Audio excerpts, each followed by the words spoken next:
Alors voici le tarot d'Alice qui a été créé par les studios Baba. Donc c'est un jeu qui n'est plus édité. C'est la première édition puisque en fait la deuxième édition est prévue pour l'année prochaine, donc 2019. Là c'est la première édition donc qui est en rupture de stock. Et donc il s'agit de l'édition standard puisqu'il y avait aussi une édition collector. Donc l'édition standard, elle est quand même très belle, comme vous allez pouvoir le constater. Donc voilà. En fait, les studios Baba sont situés en fait à Prague, en Pologne, et ils ont des jeux qui sont particuliers. Vous allez comprendre pourquoi. En fait, il s'agit du style des cartes et comment elles sont imprimées. Donc là, on a un petit livret en anglais avec des méthodes de tirage, les significations des cartes. Donc tout ça, c'est les significations des cartes. Voilà. Et les cartes, les voici.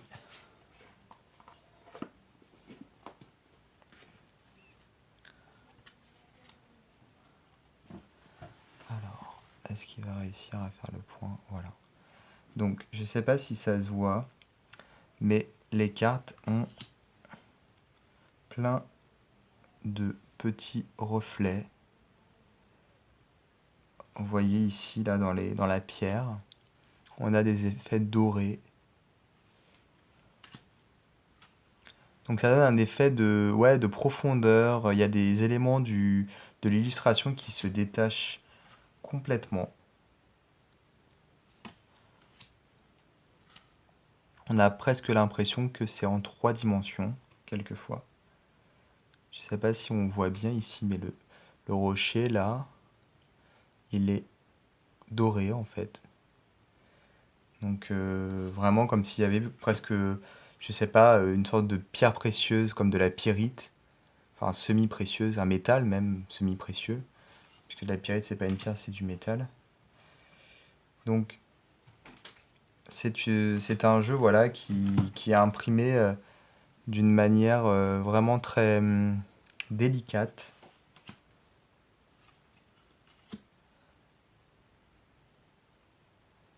Là, le fond est doré, en fait, argenté, doré, enfin, il y a un effet métallique.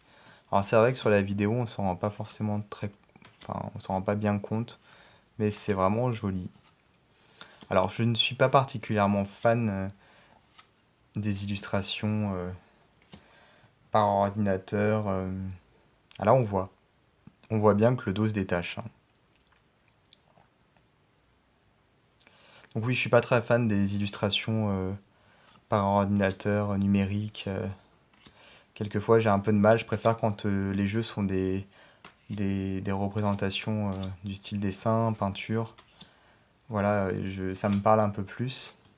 Mais là, en fait, ce que je trouve très intéressant, justement, c'est la texture, le côté finalement presque en relief des cartes, grâce à certains éléments qui sont mis en avant par des effets justement de brillance, de dorure.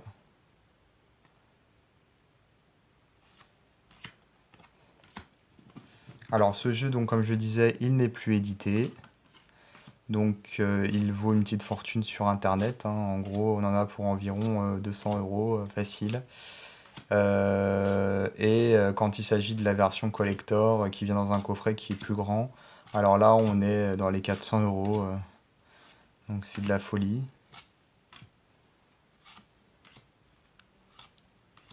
Mais bon, pour ceux qui l'ont loupé et qui souhaitent se le procurer, il suffit d'attendre quelques mois, je crois au mois de mars en fait. Vous pouvez déjà, je crois, le précommander sur le site des studios Baba. Par contre, il n'est pas sûr que les cartes soient du même format, ni de la même texture, puisque il n'y a pas encore de visuel pour la deuxième édition. Il me semble que j'avais lu quelque part que ce serait sûrement dans une boîte en métal.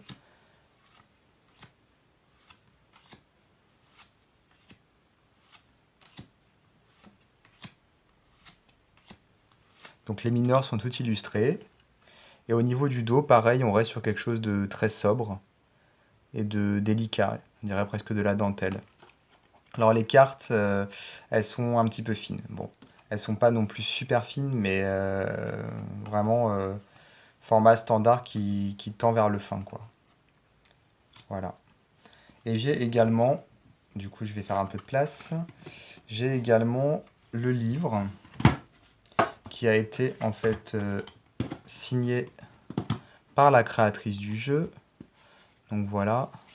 Ça c'est pareil, hein, on peut le trouver sur le site des studios Baba. Alors là on a donc le sommaire, donc le livre est en anglais, avec pas mal de détails sur le jeu, sur des méthodes de tirage, avec des illustrations.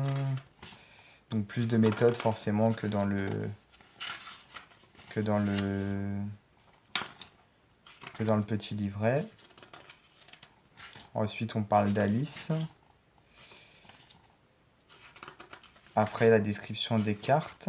Là, on a l'illustration de la carte. On a un texte qui est beaucoup plus conséquent. Donc ça, c'est plutôt complet, hein.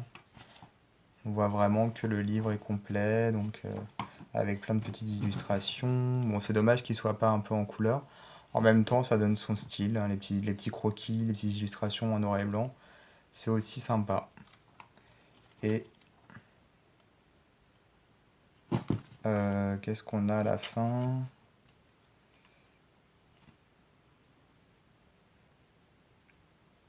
En fait, après, on a à la fin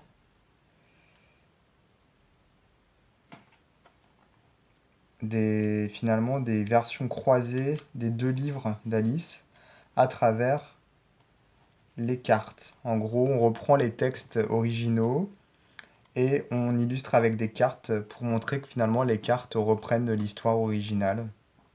Donc ça, c'est sympa aussi. Comme une petite bande dessinée finalement. On peut prendre les cartes, regarder les images et suivre le texte original à la fin du livre.